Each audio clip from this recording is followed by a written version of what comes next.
The cryptocurrency explosion that has taken place over the past 10 years could have never been predicted, largely because cryptocurrency as a whole is an entirely new concept. While many people have already made millions of the growth to this point, the good news is there is still plenty of time to take advantage of this once-in-a-lifetime opportunity. To give you all the tools you need to do so, the following chapters will discuss everything you need to get started with cryptocurrency effectively, starting with a complete overview of the basics of cryptocurrency, what it's used for, and why people are so caught up with it these days. Next, you will learn everything you need to know about the reigning king of cryptocurrencies, Bitcoin, and how to get involved with them today. From there, you will learn all about investing in Bitcoin and how to apply the buy and hold strategy to see returns that more traditional investors would kill for. You will then learn how to make yourself a part of the system while still making a profit by mining Bitcoins. Finally, you will learn about how world powers are poised to change cryptocurrency forever when you learn about the future of cryptocurrency. There are plenty of books on this subject on the market. Thanks again for choosing this one. Every effort was made to ensure it is full of as much useful information as possible. Please enjoy. Chapter 1. It all starts with the block. By this point, it is unlikely that you haven't heard the term cryptocurrency at least once or twice. If you still don't know exactly what all the fuss is about, you aren't alone. However, as the majority of Americans are still fuzzy on the details, the simple answer is that cryptocurrencies are a type of digital money that can be used in all the ways that traditional money can be and more. They are experiencing a massive boom at the moment thanks to a technology known as blockchain. Blockchain technology is likely to come up in conversation when it comes to discussing smart contracts, Ethereum, Bitcoin, or cryptocurrency in general. Regardless of the specifics, the conversation is going to revolve around the fact that blockchain technology is useful when it comes to storing large amounts of primarily financial data in a database that is not accessible in a traditional centralized fashion. Blockchain technology has quickly become known for its extreme combination of security and accessibility. Each individual block in the blockchain contains numerous different transactions as well as information that marks its unique place in the blockchain as a whole. When new information is added to the version of the blockchain that is connected to a specific node, then that information is automatically transferred to all the other nodes in the system. When information is verified and added to the chain, it automatically receives a timestamp as well, so it is exceedingly easy to determine exactly when each transaction took place. The auto-sorting nature of blockchain makes it possible for each to operate independently of all external control. Rather than a guiding hand, all of its processes are designed to take place automatically, which means a single blockchain could easily be spread around the entire world and operate as if it were located in a single office.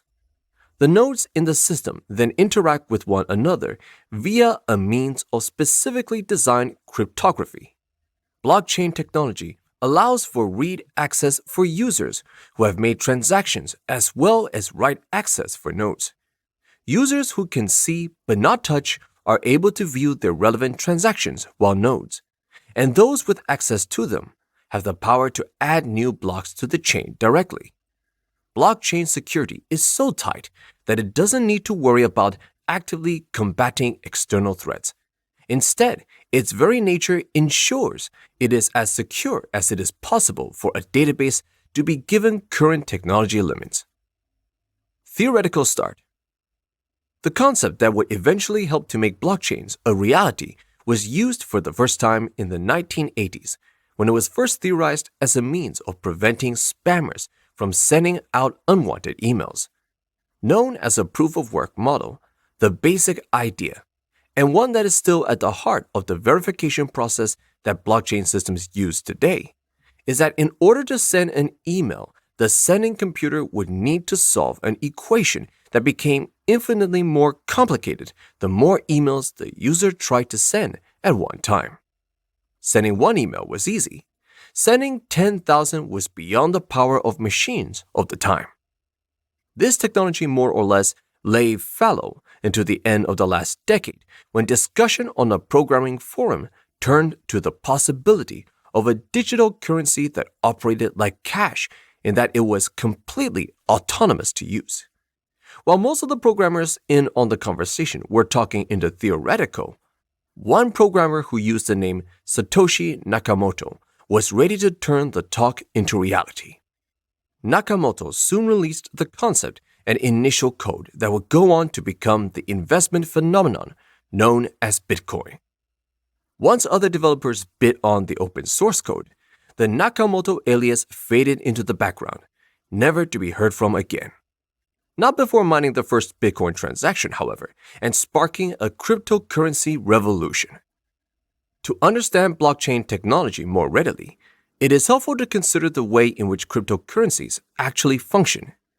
In general, they are a type of digital currency that works the same way as any other online payment system. Where the differences come in, however, is the currency that is being traded in these transactions. While all previous types of digital transactions have been completed as a stand-in for analog currency, cryptocurrency transactions exist purely in the digital space. Each cryptocurrency gains value based upon what is agreed upon by the market as a whole, and transactions that occur are then verified by third parties before being added to the blockchain directly. This verification is known as cryptocurrency mining and is done through the use of specialized hardware which is tuned to completed extremely complicated proof-of-work models as quickly as possible to verify the authenticity and accuracy of each individual transaction. Miners are then rewarded for their service with a small amount of the currency they are mining to offset their costs. The global exchange rate for cryptocurrencies is known to vary drastically. However, since its creation, Bitcoin has seen an unsteady but undeniably strong upward momentum from its original price of $0.02. 2014 marked another exciting development for blockchain technology. Not only was Bitcoin worth more than $1,000 for the first time and starting to catch on with mainstream investors in a big way, it was also when smart contracts were discovered. Perhaps it is more accurate to say that the ability to create smart contracts was created as before that the blockchain was only home to stagnant information. Not so anymore, however, as smart contracts are active code that can be injected into a block to carry out a specific task at a later date.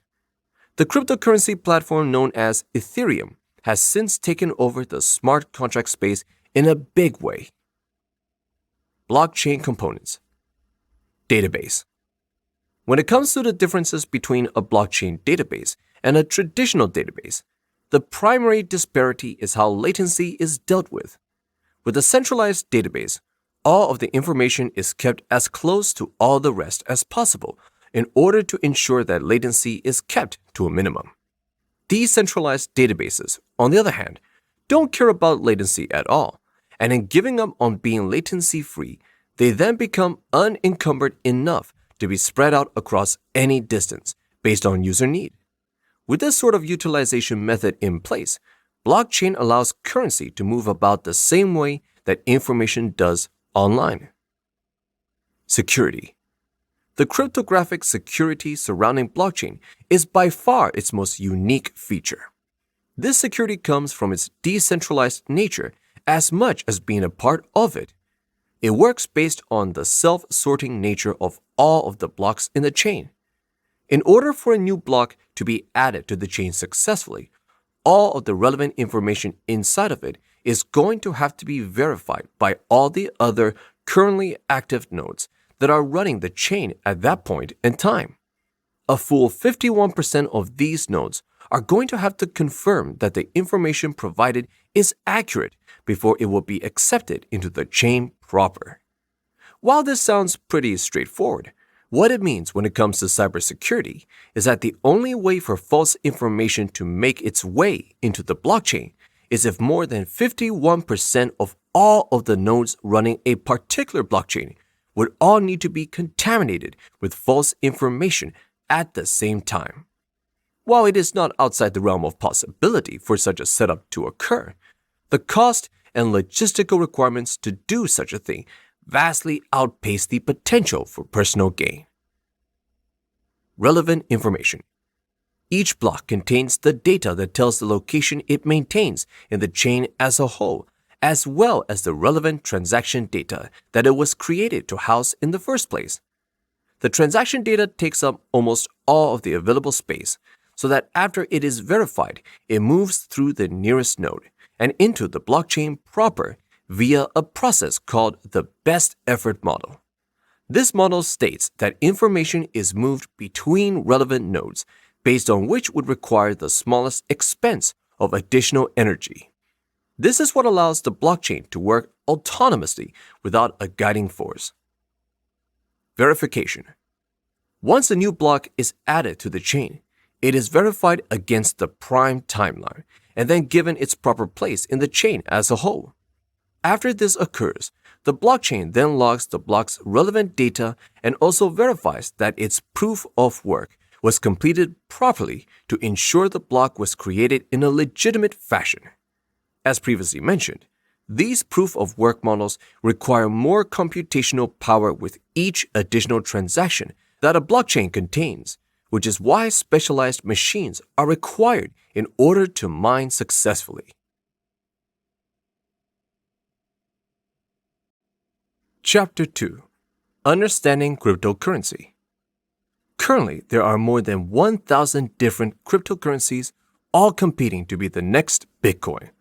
All told, their combined market cap is approximately $60 billion, which puts them in the same general ballpark as companies like Tesla and Microsoft.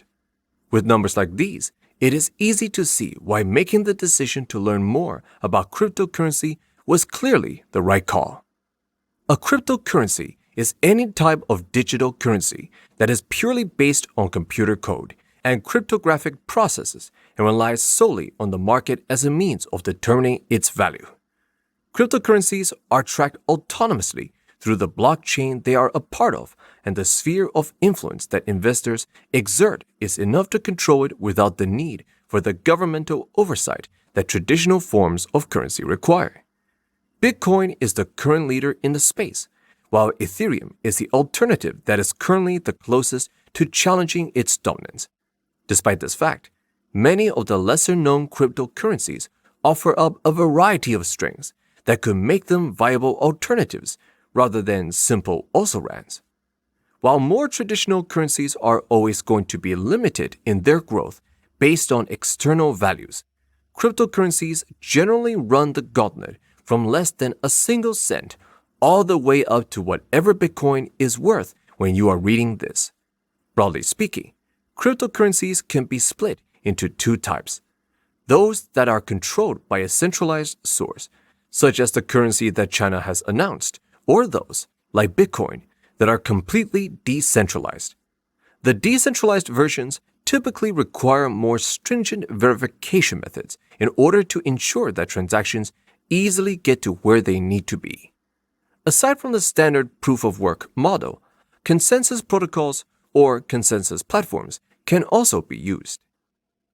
Pricing.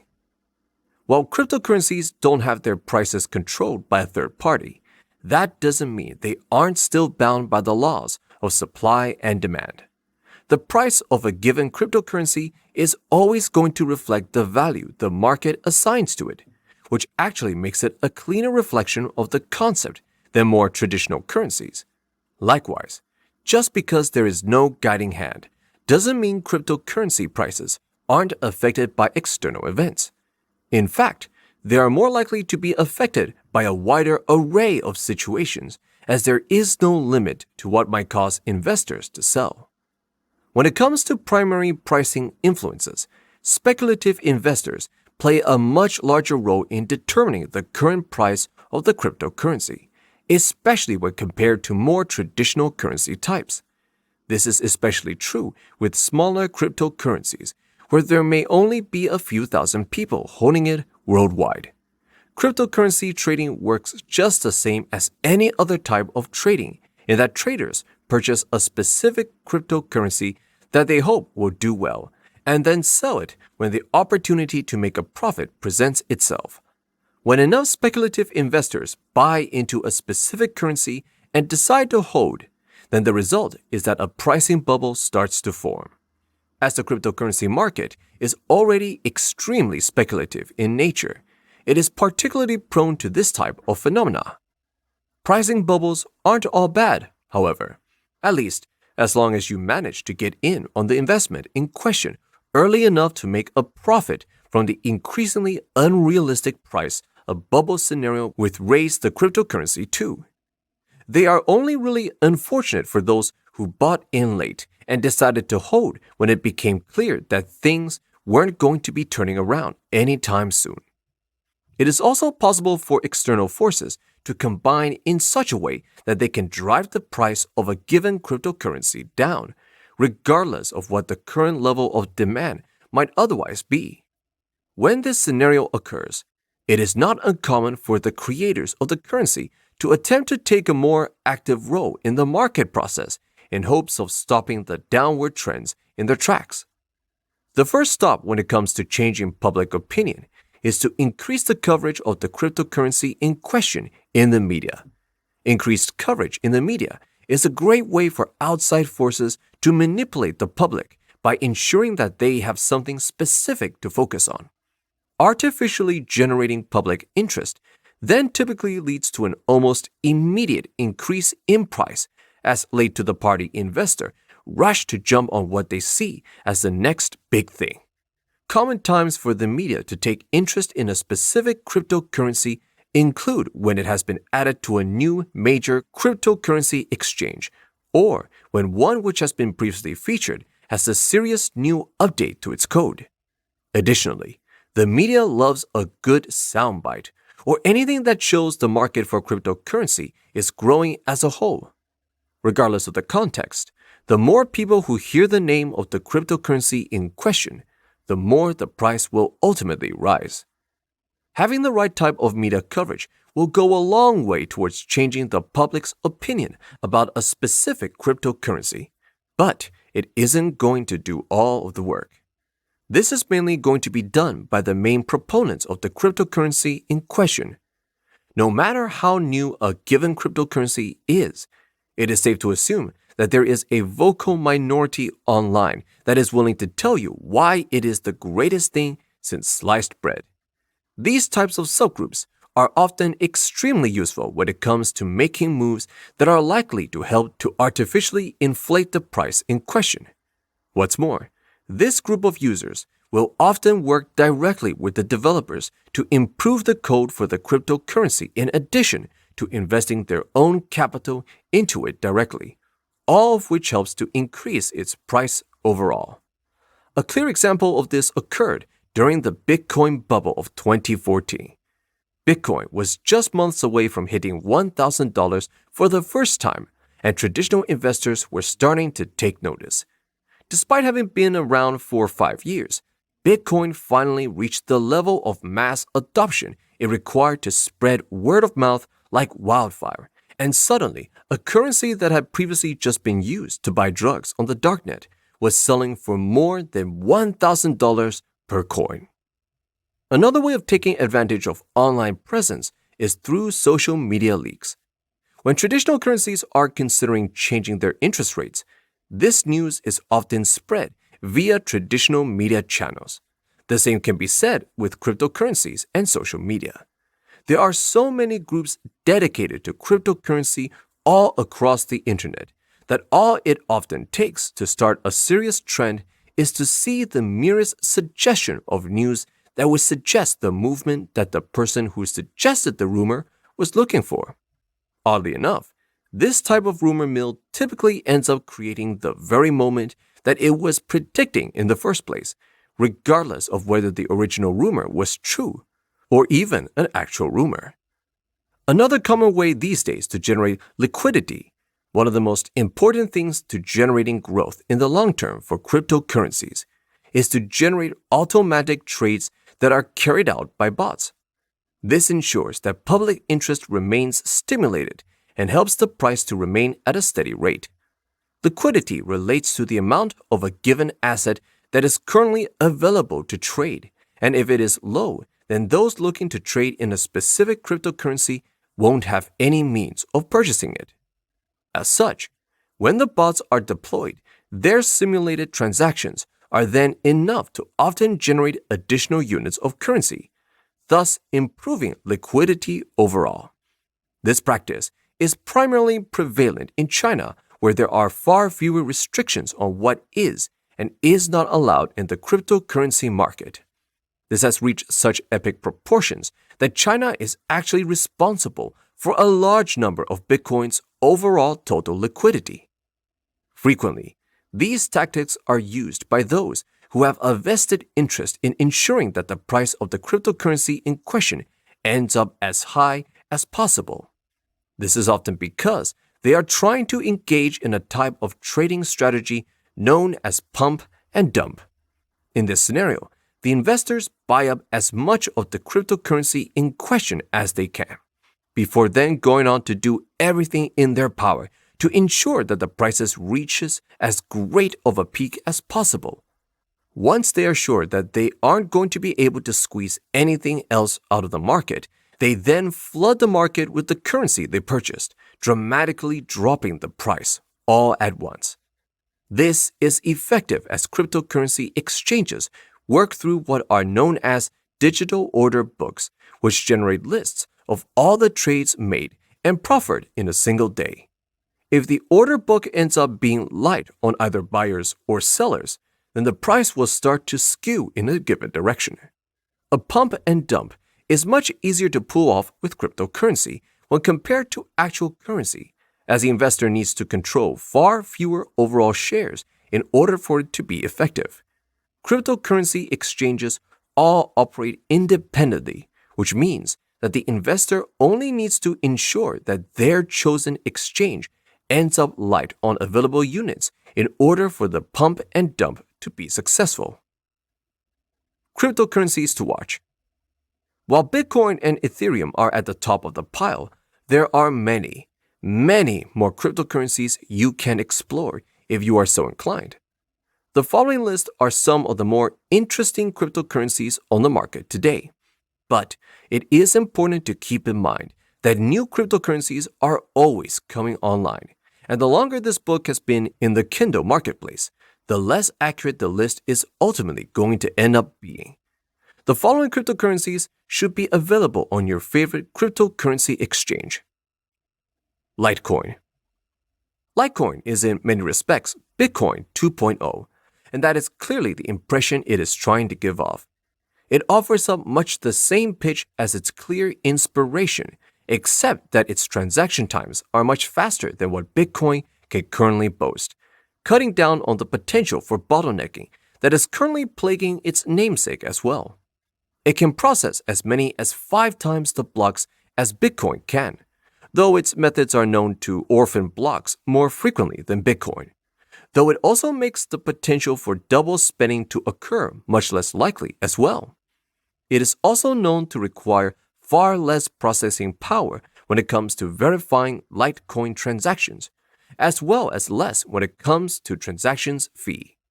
Payment speeds are also about 4 times that of what Bitcoin is. There are currently about 84 million Litecoins in the wild, which is about 4 times as many Bitcoins that are left unmined. A single Litecoin was worth about $40 in the summer of 2020. Dogecoin. Dogecoin is either an example of how the internet can work together or a case of a meme going too far. It was first introduced as a joke in 2013, hence the Shiba Inu dog that adorns its face. It quickly became more than that, as the initial month of funding generated more than $60 million. A single Dogecoin has gone on to be worth more than $1,000, and its users successfully crowdfunded a campaign to send a golden Dogecoin to the moon in 2019. Currently, there are more than 5 billion Dogecoins produced each year, and they are primarily used as a means of tipping internet comments for particularly useful or insightful content. Technically, Dogecoin is also extremely on point with a sub 60-second processing time and no cap to the number of coins that can ultimately be generated overall. Chapter 3: Cryptocurrency Trading. It is important to keep in mind that investing in cryptocurrency is going to be the right choice for everyone.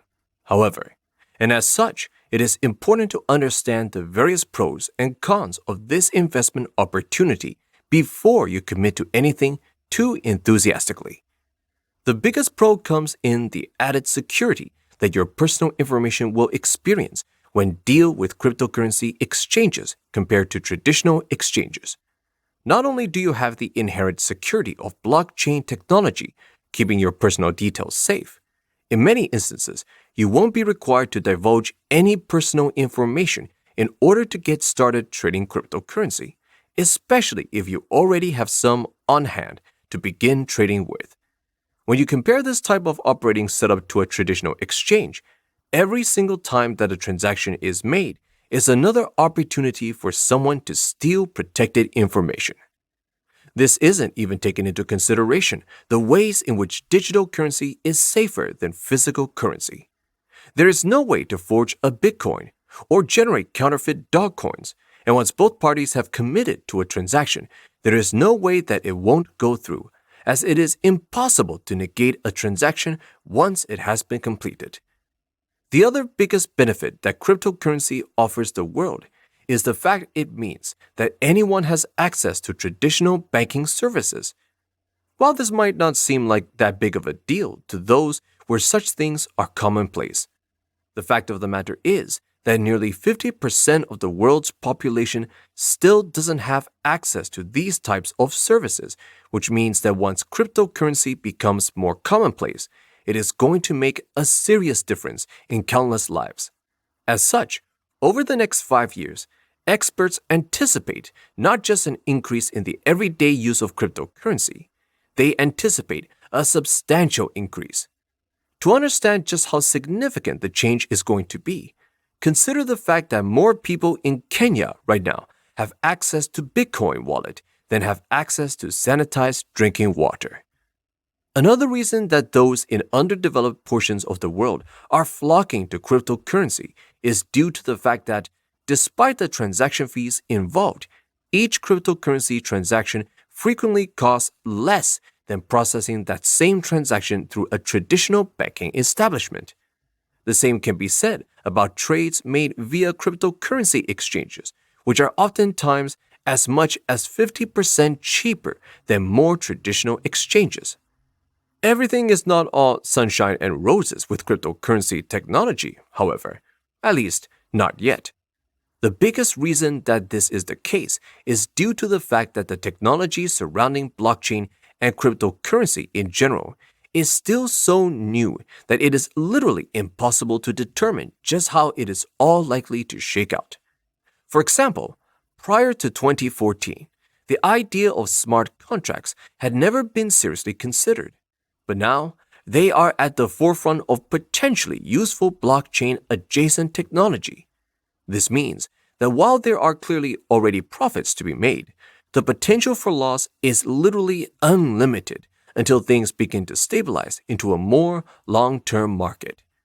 This extreme level of uncertainty translates into a greater than average degree of volatility for all types of cryptocurrency.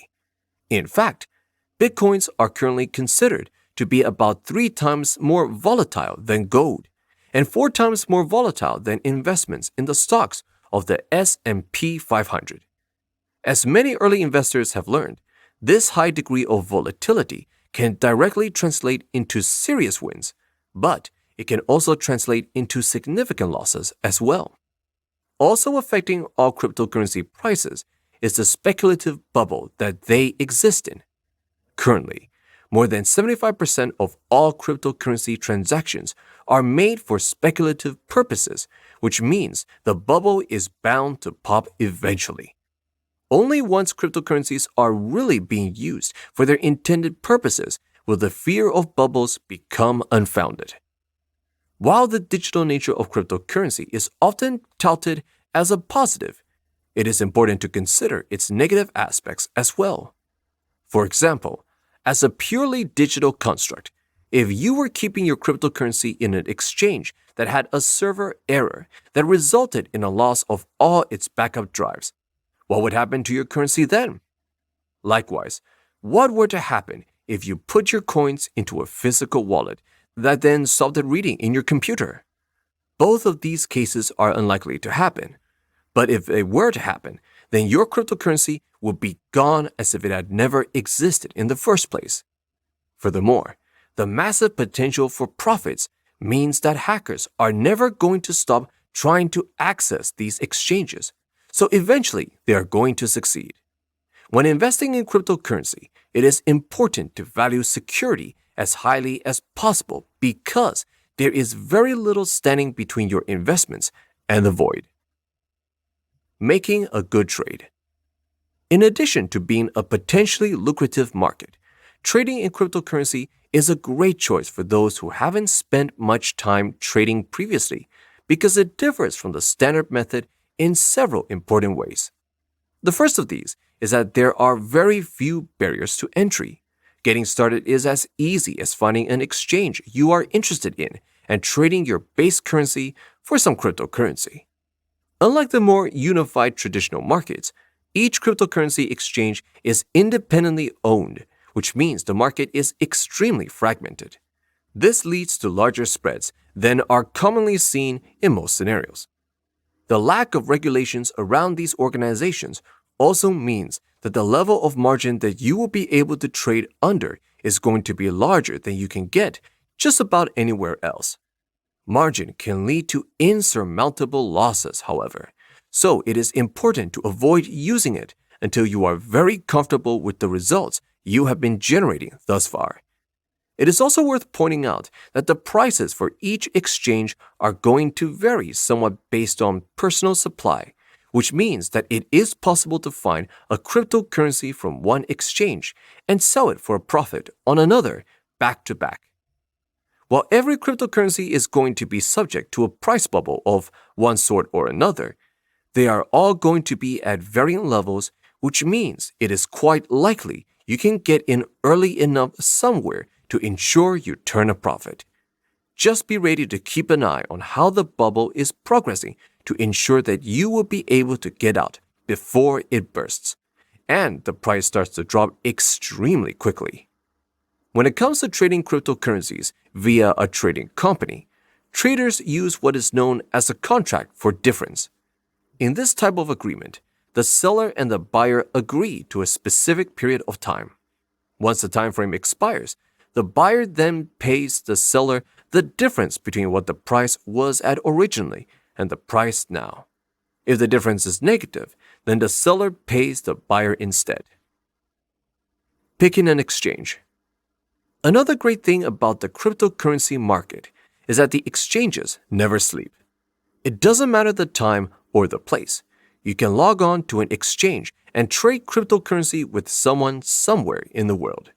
This is due to the fact that there are over 100 different exchanges around the world, all offering different currency pair and different rates, making it practically impossible to not find one that fits your particular needs and investment goals.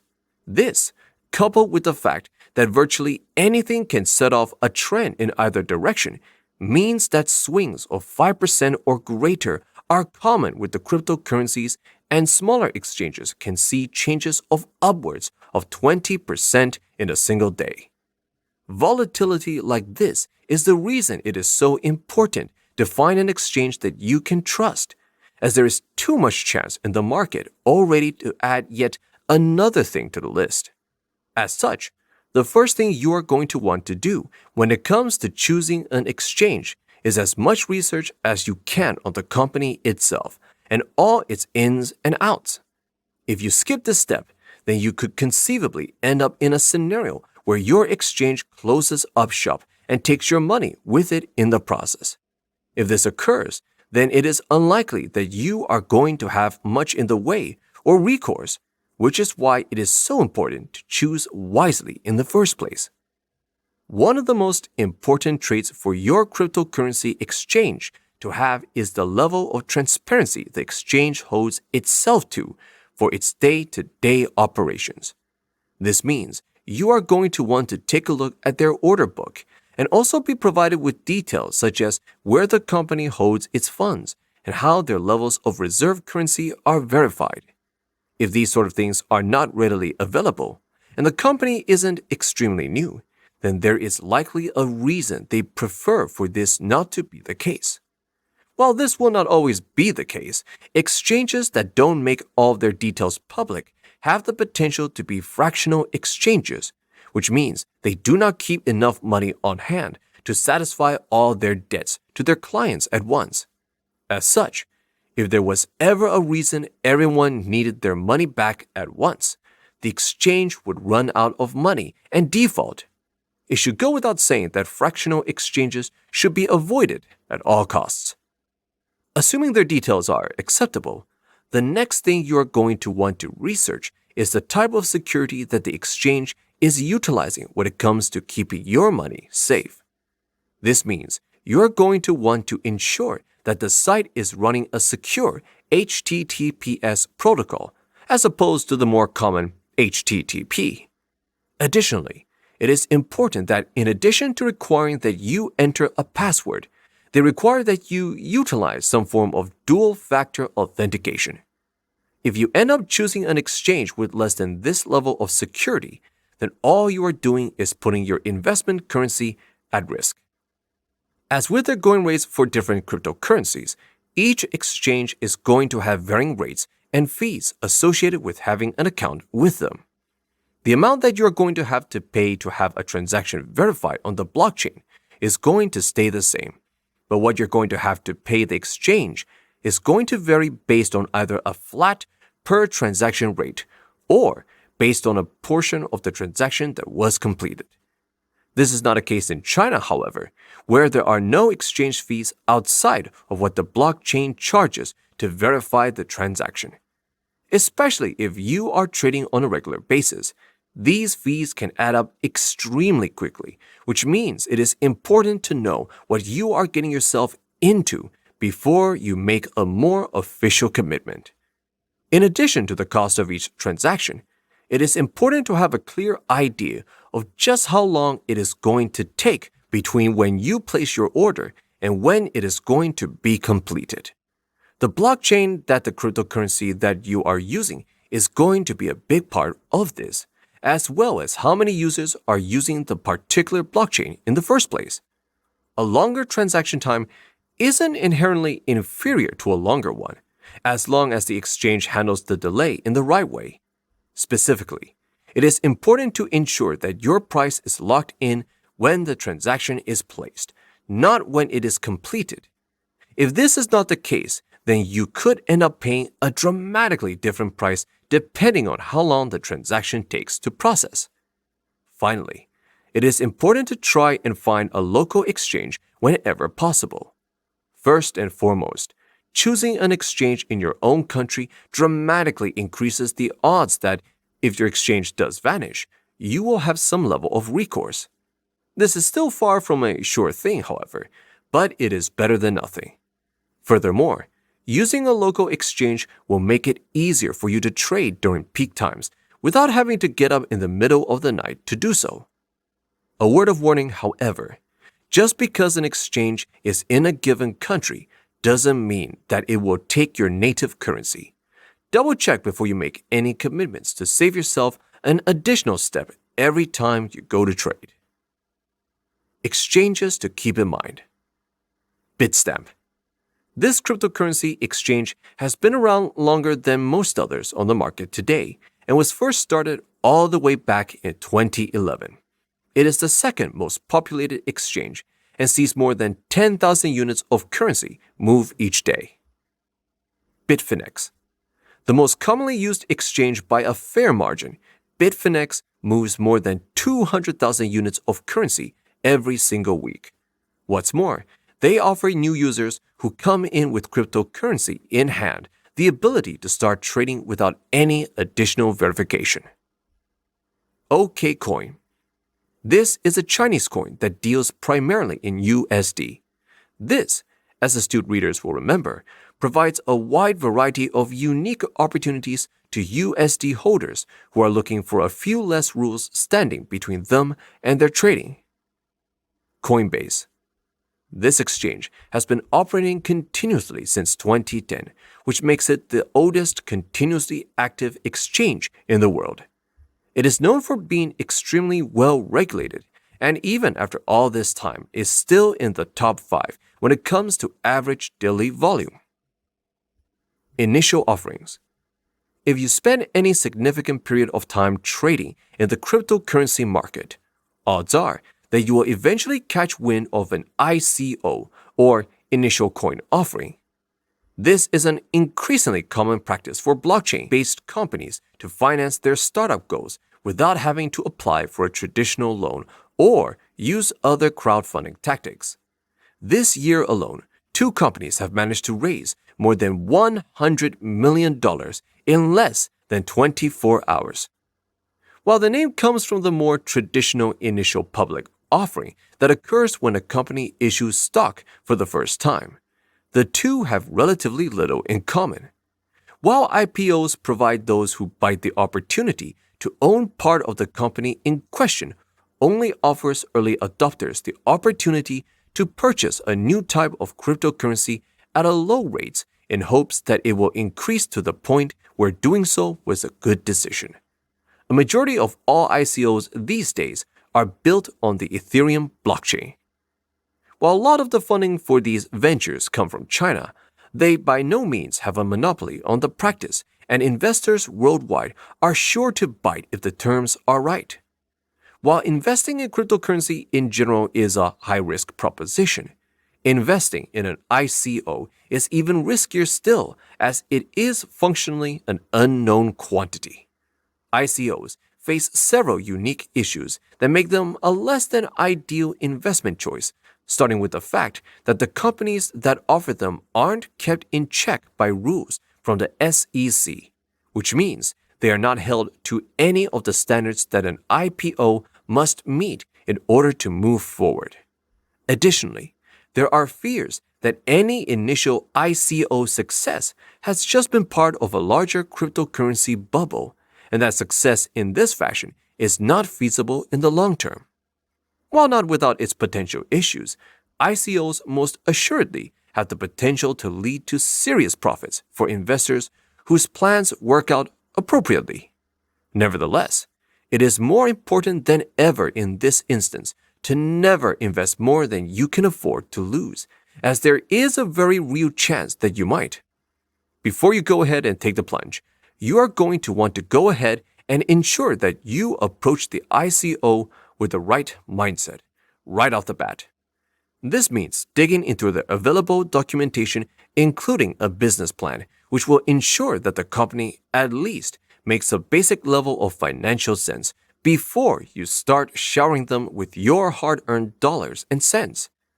It is also important that you only move forward with investments in which a proven need has been shown for the final product or service. Finally, don't forget to make sure that the cryptocurrency you are buying into will be a legitimate part of the final product, and that you aren't being sold digital snake oil. Unfortunately, when it comes to doing your research, you are often going to be lucky to have a website, white paper, and business plan to pull information from. As the company is unlikely going to have anything concrete to show off, you are taking on yet another risk by moving forward with this course of action. Furthermore, you're going to want to keep in mind that just because a company is seeing a strong response to their plan doesn't mean that it will in any way translate into additional sales later on. Even worse, many analysts are of the opinion that giving a new company too much money too soon will only cause them to feel the need to spend it all while also minimizing the importance of actually producing a quality product because they are already seeing the fruits of their non-labor. Last but not least, you will need to be leery of the fact that a majority of these companies are basing their entire business around the Ethereum platform, as it is still a new technology, and there is nothing to say that something better won't come along and replace it before a critical mass of acceptance has come along.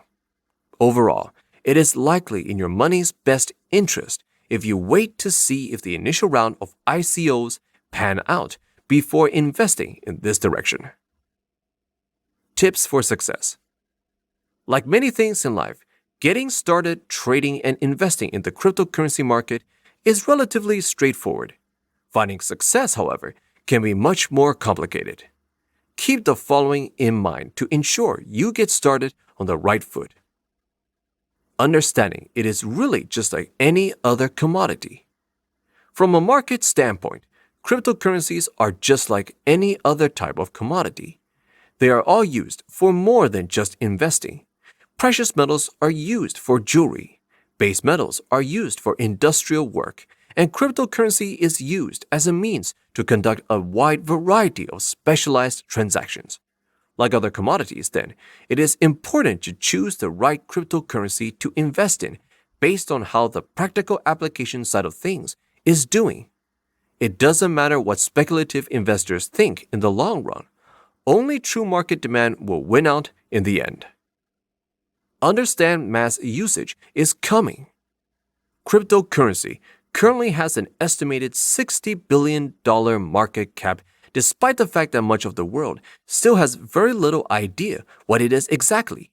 Just imagine what that number is going to be once things really get up and rolling. Every day, more and more people are learning about blockchain and cryptocurrency technology is and how it can affect their lives for the better. As this increasingly becomes the norm, more and more services are going to release to the public, and as these services become easier to use, usage rates will eventually hit mass adoption numbers. Analysts predict that this will happen around 2022, and it is at this time that the bubble surrounding cryptocurrencies will likely burst for the last time. The market cycle is important. The market cycle is a useful means of looking at the way all investments follow the same pattern when given a long enough timeline for doing so. The market cycle for cryptocurrency in general is currently in the optimism phase, which means that next will thrill followed by euphoria, which can never be sustained, which is why it is followed by anxiety, denial, fear, depression, and finally panic as the price hits a point of freefall. Things then eventually right themselves and depression gives way to hope, relief, and optimism. Bitcoin has already been through this cycle once before, when it bottomed out during the crash in 2014. Most of the rest are still in the optimism stage, however, which means there is still plenty of opportunity to take advantage of years of investor goodwill as long as you take advantage of the market sooner than later. With the right research and a little luck, you could easily see steady returns for at least 5 years before you need to start worrying if your cryptocurrency is going to survive the impending fallout. Much like the dot-com boom of the late 90s, once the bubble bursts, roughly 80% of all cryptocurrencies are going to go bust, while the market adapts to the new major players on the scene. Expect success in the long term. While Bitcoin saw growth of nearly $2,000 over the summer of 2020, those types of results are far from typically, which means that if you want to plan on making money from cryptocurrency, you need to plan on doing so over the long term. It is early days for the cryptocurrency market as a whole, which makes the potential for exceptional deals so readily available. This won't last forever, however, so getting in soon is recommended for the best results. However, unlike investing in other types of securities, investing in cryptocurrency doesn't involve any type of lock-in risk whatsoever, as they can easily be exchanged for other types of currency at the drop of the hat, instead of locking you into a scenario where you need to rely on a third party to ensure a return on your investment. This means you can essentially use investing in cryptocurrency as a form of high-return savings account. Keep an eye on Ethereum. While Bitcoin is definitely still at the top of the pile, it is no longer the type of hot new investment that it was a few years ago, which means there are likely better alternatives when it comes to seeing the maximum amount of profit possible. No, the holder of that title is the Ethereum platform and the currency known as Ether. It has already seen about half as many transactions as Bitcoin, despite only being around for a third of the time, and is more firmly focused on the future with its improved interactions with smart contracts and its decentralized app platform as well. Perhaps more importantly, if you look at the transaction chart for Bitcoin, then you will see that it is nothing but peaks and valleys. It's true that things tend to move in an overall positive direction, but it can hardly be called steady growth. On the contrary, the Ethereum chart shows a much more overall bullish outlook, even though the summer of 2020, when blockchain was at its current peak. It is important to keep in mind that cryptocurrencies are always going to be social constructs, which means that Ethereum's robust network effects makes it easier for the network and its value to continue to grow steadily moving forward. This is crucial for several reasons. The first of which is that the Bitcoin blockchain has already reached a point where it can't handle any more peak usage. The Bitcoin blockchain processes roughly 7 transactions each second, which means that at the moment there are more than 3 million transactions that are sitting and waiting for the blockchain to catch up. This means that the blockchain would need to process transactions for about a week just to catch up to where it needs to be right now. This isn't caused by any one factor so much as the fact that the blockchain is nearly a decade old, and new technology has eclipsed it in virtually every way. This, coupled with the way the platform has embraced smart contracts, means that a majority of the leading developers in the blockchain space are currently in the process of shifting their products to the Ethereum blockchain.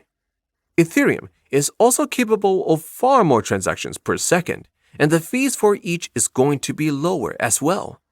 Experts are already expecting Ethereum's user base to grow tenfold in 2018. It is also important to keep in mind that many of the applications that are currently in development are going to focus on making the cryptocurrency experience more user-friendly and something that the average person will be able to natively intuit. As these projects start to come online, they will cause usage rates to continue to rise and push Ethereum to the forefront of many people's minds when they think of blockchain or cryptocurrency technology at all. 5 trading mistakes to avoid. For most, trading can be challenging, regardless of their experience level. Trading strategy, emotions, and analysis all play an important role when it comes to doing your best. However, more often than not, a trader will end up making some sort of mistake. No matter your experience level, the following are the 5 most common mistakes made by traders. Tops and bottoms. The interest in grabbing a bottom or top is tempting. There is a large appeal in a contrarian market approach, but unless there is a really good reason, lock in your profits before the top of a top or bottom of a bottom. The main reason why a trader would chase the tops and bottoms is the psychology. Traders think that the market, especially right after a strong trend, will change to enter into a new trend. This can lead a trader into taking a bad position. The fact is that trends can only be validated when the price has moved considerably from its support or resistance level, and even the best traders or analysts will find it extremely hard to call a bottom or top. To ensure you do not fall prey to chasing tops and bottoms, you have to set your impulses and emotions aside and look at the market objectively. Trying to pick a top or bottom is common, but it has an equally large risk. Traders should turn to other strategies like Bollinger Bands, high-low methods, or divergence. These are helpful in predicting when the momentum will be exhausted. Bad risk management. The interesting thing is that, for the most part, traders tend to be correct in their analysis. What they tend to get wrong is their money management. Entering a big position quickly because your analysis shows that the prices will probably turn may end up leaving you at risk of the prices continuing to grow. When you have too much first position exposure, it may become difficult to manage your trade goes wrong. There are two golden rules that every trader should follow. Always expect your first position to be wrong and use a smaller first position. 2. Increase your position when your first position is proven to be correct. These two rules will enable you to think critically, lower your losses, and increase profits. Review these rules every month to ensure they set into your trading plan. Allowing losses to pile up. One of the most important characteristics of a successful trader is being able to get out of a position with a small loss quickly if they see a trade is not going to work out, and they then move on to the next trade. On the other hand, the unsuccessful trader will become paralyzed if their trade goes against them. Instead of acting quickly to cap their loss, they tend to hold their position in the hopes of the trade working out, in addition to tying up their capital for a long period of time and becoming a bag holder. This type of inaction could cause mounting losses and depletion of their capital. Failure to make use of stop-loss orders. This is a mistake linked to the one above. To be successful in trading, you have to use stop-loss orders. The failure to implement this one is the worst mistake that you can make. A tight stop-loss typically means that a loss will be capped before they become too large. A 10% stop-loss below your buy price is usually sensible. So, if you invest $100, you can only lose a maximum of $10, returning you majority of your capital. Not sticking to or not creating a trading plan. Experienced traders always need to have a trading plan. The plan will help traders know when they will enter and exit, how much they will invest, and the max loss they will take. A novice trader may end up not having a plan before they start trading. Even if they have come up with a plan, they are more likely to abandon it than the more experienced traders if they think things are not going to plan. Avoiding the above mistakes can preserve your capital and mitigate your risk when entering into the world of cryptocurrency trading. Cryptocurrency is an extremely volatile asset and can deplete your funds very quickly if the correct measures are not taken. Conversely, if they are implemented with a good trading plan, the rewards are immense. Chapter 4. Mining. If trading or investing in cryptocurrency doesn't sound like it is going to be for you, but you still want to make money off this whole cryptocurrency thing sooner rather than later, then cryptocurrency mining might be more your speed. Every cryptocurrency who is blockchain uses the SHA-256 double round hash process. When it comes to verifying transactions, uses the same basic mining process when it comes to keeping the blockchain safe and secure from external threats. In exchange for mining, miners receive a predetermined amount of the cryptocurrency in question for their help, which goes to offset costs and also making the entire process worth your time. The greater the processing power of the machine you use, which is measured in terms of hashes per second, the more likely you will be to complete proof-of-work models, and the more you stand to make as a result. The most commonly used proof-of-work model is known as the hash-cache model, which is a type of cryptographic algorithm which utilizes a hash function at its core. Hash-cache proofs can then be set to a specific difficulty in order to ensure that blocks are not created faster than the blockchain can handle, which means it needs to be set based on the number of transactions that can be successfully processed per second. For example, a new Bitcoin block is only created every 10 minutes. The probability of successful generation is quite low, so it is practically impossible to determine when a specific machine will generate a new block. In order for that block to be seen as valid, the hash value it uses needs to be greater than that of the block which came before it, which means that each block naturally contains the work that was done to create it. Each block then also contains the hash of the preceding block, which is how the chain determines where exactly each individual block belongs. This means that it is possible to change a single block without redoing the work that has been done on every preceding block. Get into the mining game. The best mining machine and the best price that you can expect to pay for it is something that changes regularly, which means that some additional research is going to be required in order to determine what is currently state of the art. The best place to find out new up-to-the-moment information is going to be on the subreddit for the currency you are considering mining. Once you know what you are looking for, odds are you will be able to find a version of it on Amazon.com.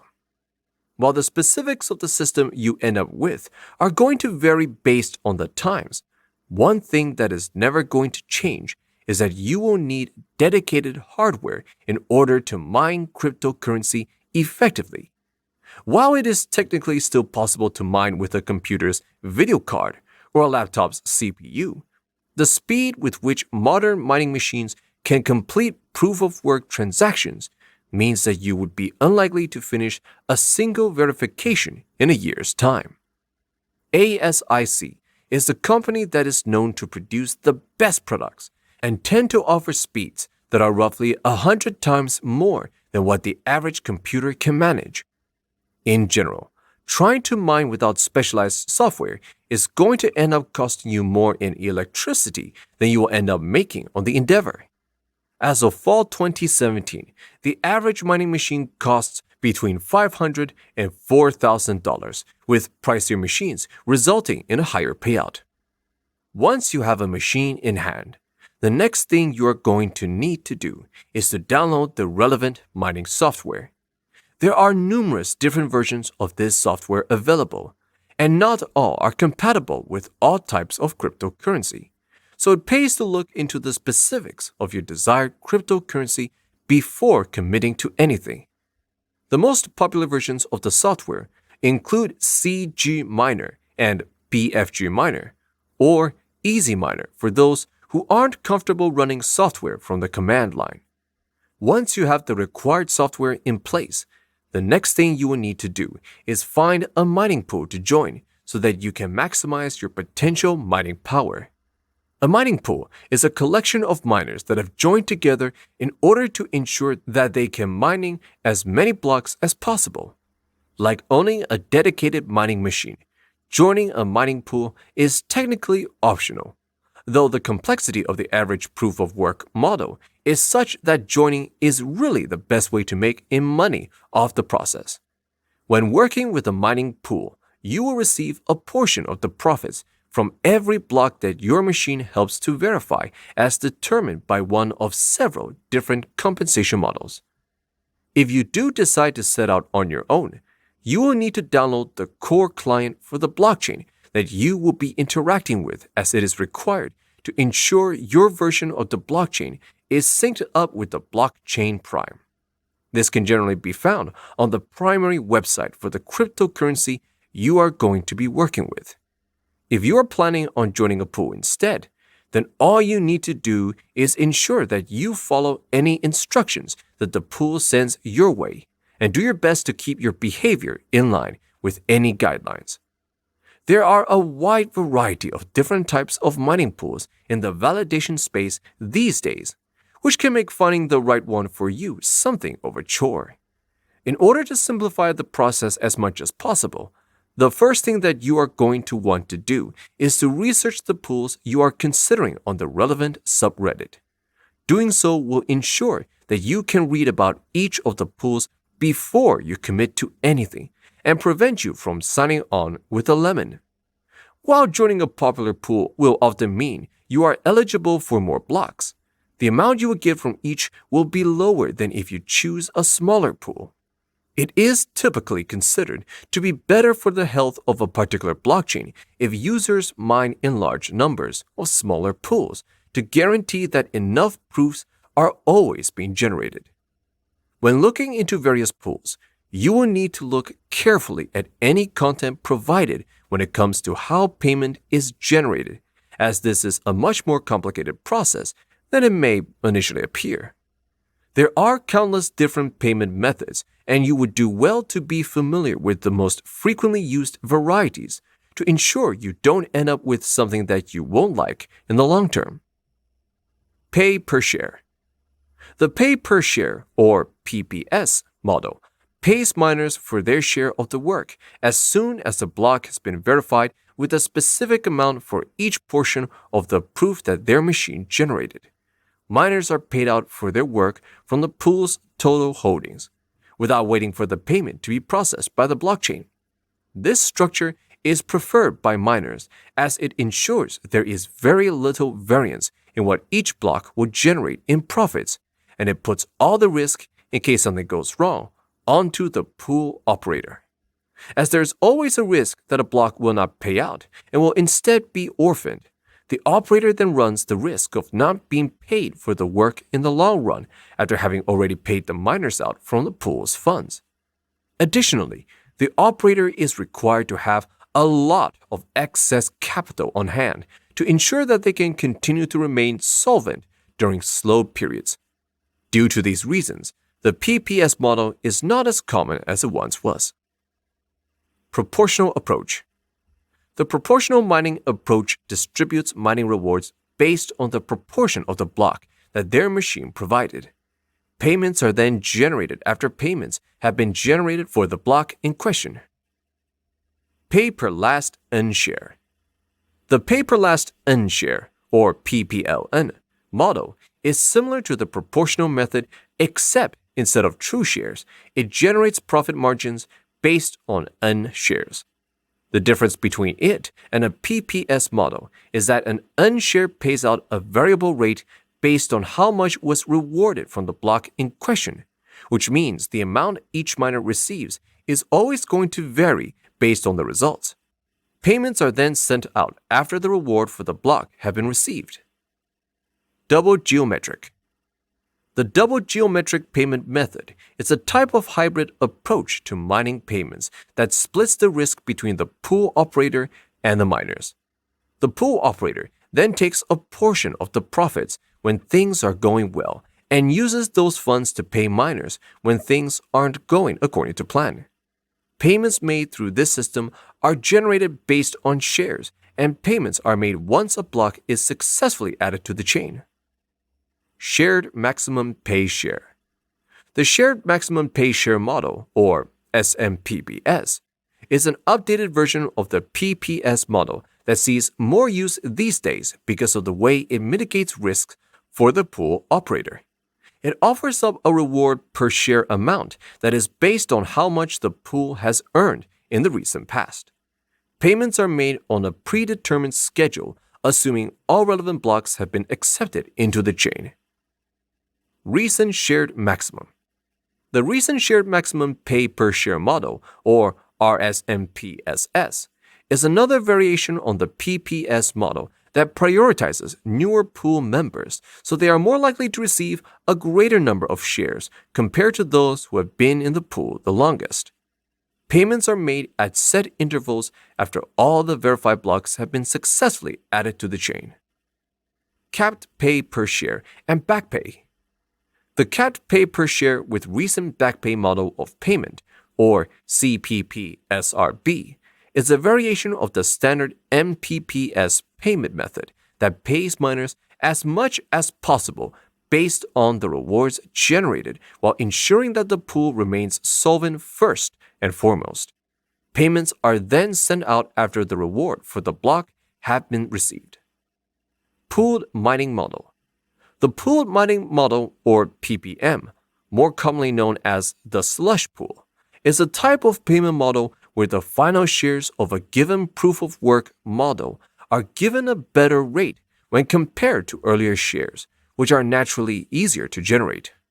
This payment model is especially effective when it comes to stopping miners from dropping out of a job after the halfway point, when the rewards are fewer compared to the work that is being completed. Payments are then sent out after the reward for the block have been received. Pay on target. The pay on target, or POT, payment method is yet another PPS variation, except that this one pays out individual miners based on the resources each one used to generate the proof of work model as a whole. Payments are then only generated on a set schedule after the relevant blocks have all been verified. Score. The score payment model uses a specialized reward system that weighs shares differently based on how quickly the block was mined overall. It also pays more for later shares of any block to compensate for the additional resources required to complete it successfully. Payments are then generated based on the scores that each miner received during the proof. Payments are sent out after the reward for the block have been received. Eligius. The Eligius model of payment was created by the owner of BFG Miner in an effort to improve upon the standard PPS model. It uses the strengths of the PPS model along with those of the BPM model to create a payment model that allows miners to be paid for their work right away. Each miner is paid out based on an equation that takes the total reward for a given block and then divides the amount evenly by all the shares that were used to generate the block, while also calculating any users who have shares of stale blocks in the current proof as well. Miners who end up with the stale block then have those shares rolled over into the next successfully completed block they are a part of. Chapter 5. Creating a Personalized Trading Plan. No single investing strategy is going to be right for everyone because every investor is going to have different reasons for wanting to invest, different levels of comfort when it comes to risk, different time frames for doing so, and different metrics for success. As such, in order to create a truly personalized trading plan, it is important to consider several different factors about your own life first. Consider trading goals. First, it is important to determine the goals you have when it comes to investing, which can be done by first asking yourself what your objectives are when it comes to investing. For some people, safely maintaining their principal investment will be enough, while others will be trying to accumulate money for a long-term goal. Depending on your goals for investment, you may even want to go ahead and create different investments for different goals. Regardless, before you go ahead and invest, it is important to have a clear idea of the reasons you are doing so to make it easier to determine the best way to go about reaching the goal you are seeking. Finally, it is important to keep in mind that goals should not be completed in a vacuum. You will also need to keep in mind your desired time frame and level of risk tolerance in order to make goals that are realistically achievable. Consider your risk tolerance. Before you can accurately determine your goals, it is important to consider your overall tolerance for risk, specifically the risk of losing money. The basics of determining the amount of risk you are comfortable with involve considering how much money you would be willing to risk and still be okay with not receiving any profit, and even possibly having that amount be reduced to zero. It is important to keep in mind that all investment involves risk, and without some level of risk, there can be no profit. The amount of risk that you're going to be able to deal with is likely going to be, in part, about how soon you need to see a return on your investment. If you are saving for retirement and have 20 more years to go before the day arrives, then you will be able to make riskier investments than someone who is already in their 60s, who will naturally have a much lower level of risk as a result. Consider trading limits. Once you are aware of your relationship to risk, you will then need to establish trading limits, both for trades that have soured as well as those that are going along as planned. This upper limit is what is known as a price target, which can be thought of as the best case scenario for the investment you are currently tracking. This is the number that you will be happy with taking the profits from, even if the price continues to move past that point in a positive direction. A price target can be thought of as your expectation for how the cryptocurrency in question is going to move in the short term, which means it might have numerous different price targets depending on who is doing the trading and their personal feelings about the cryptocurrency in question. There is no one right price target. It is purely based on what is right for you. Consider your ideal level of involvement. Once you know how adverse to risk you are, you will also need to consider how active you are going to want to be in your investments. If you are comfortable holding onto specific investment for a prolonged period of time, while only checking in on it occasionally, then you are most likely going to want to pursue a buy and hold strategy, where relatively reliable investments are going to return reliable, if unimpressive, returns. If you are more interested in micromanaging your investments, then you can pursue riskier investments that have a greater potential for larger payouts, but you might need to bounce between several different investments as needed. In general, you should not pursue a daily trading strategy unless you are a professional. Consider your familiarity with trading. When it comes to creating a trading plan that is sure to lead to success, the first thing you will want to consider is your overall familiarity with the ins and outs of trading in general, and higher risk trading in particular. The greater your overall experience level, the more ambitious your plan and your trades can be. But there is no shame in sticking with the basics if you are just getting started overall. When it comes to determining your personal skill level, it is important to be honest with yourself, as overestimating your abilities is only going to come back to haunt you later on when you end up in over your head with more than you can realistically afford to lose on the line. Consider your strengths and weaknesses. Next, you will need to determine how knowledgeable you are in the arena you are investing in, as well as your overall level of comfort when it comes to monitoring your investments and making decisions based on their future. Your investment decision should be based around your comfort level and your willingness to devote time to researching your choices.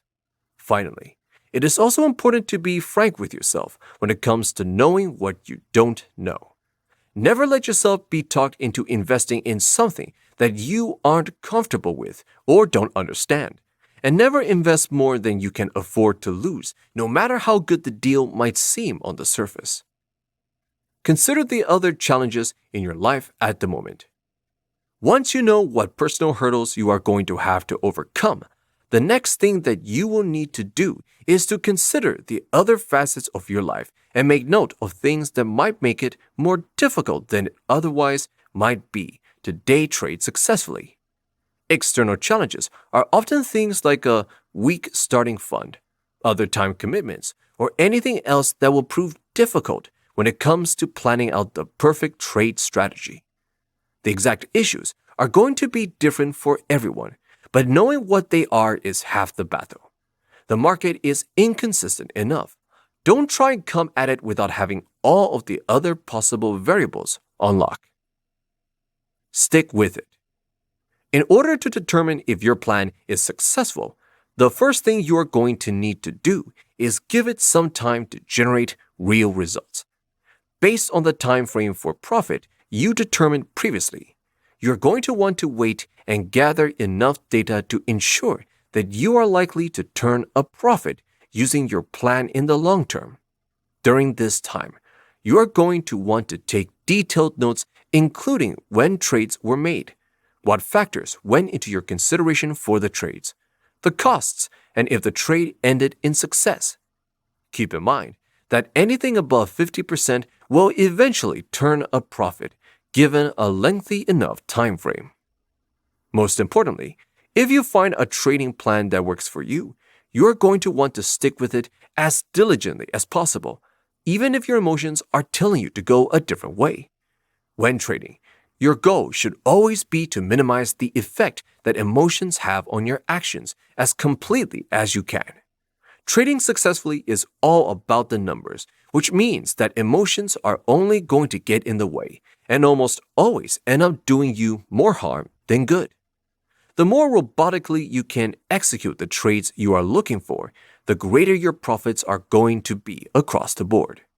If you find yourself considering making a trade based on emotion, take a moment to ask yourself if you would make the trade if your emotions weren't a factor, and then make a choice depending on the answer. Don't be too anxious to get started.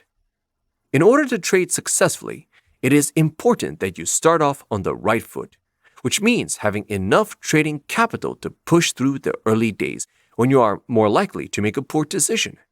If every trade you make represents the difference between continuing to trade and having to go back to a traditional 9 to 5, then you are likely to be more focused on this fact as opposed to making the best trades possible and sticking with your trading plan. This, in turn, will make it more likely for you to trade based on fear rather than anything truly rational, such as what the market is currently telling you is the right thing to do. It is important to always be aware of your personal limits when it comes to trading both mentally and in regard to trading capital. But it is equally important to not have to deal with such strict limits that you chafe under them and fail to trade properly as a result. Remember, no trader is ever going to be 100% successful, which means that if you hope to play the long game, you need to be able to survive long enough for your plan to work out in the long run. Chapter 6. Trading Strategies to Try. Long Position. Long position is when you buy a cryptocurrency with the intent that it will go up in value. When an investor or trader makes a long position investment, they purchase cryptocurrency and hold it, hoping that the price will go up. They typically do not have a plan to sell their coin until they see the price of cryptocurrency rise till their desired taking target is reached. An important part of long position investment is owning a cryptocurrency. This is different from a short position investment, where the investor never owns cryptocurrency, but instead borrows it and expects it to sell it and then buy it at a cheaper price. One of the biggest differences between long and short position trading is what the trader thinks will happen to the coin's price. Short position trading. A trader can short cryptocurrency. Short selling is typically conducted through a margin account, which will be discussed. Shorting is a very risky strategy and should only be attempted when a trader develops an intuition of the market and long trading experience. A trader will go long on cryptocurrency when they expect the price to increase, but a trader will go short if they anticipate that the price will fall. Short selling gives you the chance to sell something that you do not own. A short seller can do this by borrowing cryptocurrency from a broker or exchange and then selling at the current market price. What they make from the sale will go to the seller's margin account. The seller will cover their position by buying the same number of cryptocurrency on the market when the price has decreased and then repaying their debt back to the broker or exchange. The purchase price and sale price difference is what gives the seller their profit or loss. For example, you could short 10 cryptocurrency at $15,000 per coin. Thereafter, the price declines to only $12,000. At this point, you then buy 10 cryptocurrency back. The gross profit for this short is $30,000. The net profit will be lower, owing to the fees and interest that is involved with margin trading. Trading analysis. Cryptocurrency traders have a number of tools at their fingertips to evaluate the market. One of the most common and most used methodologies is technical analysis. When traders use this approach, they receive a better read on market sentiment and use these tools to figure out the key trends. And with all of this information, they can make better predictions. Technicians, or chartists, take a more practical approach.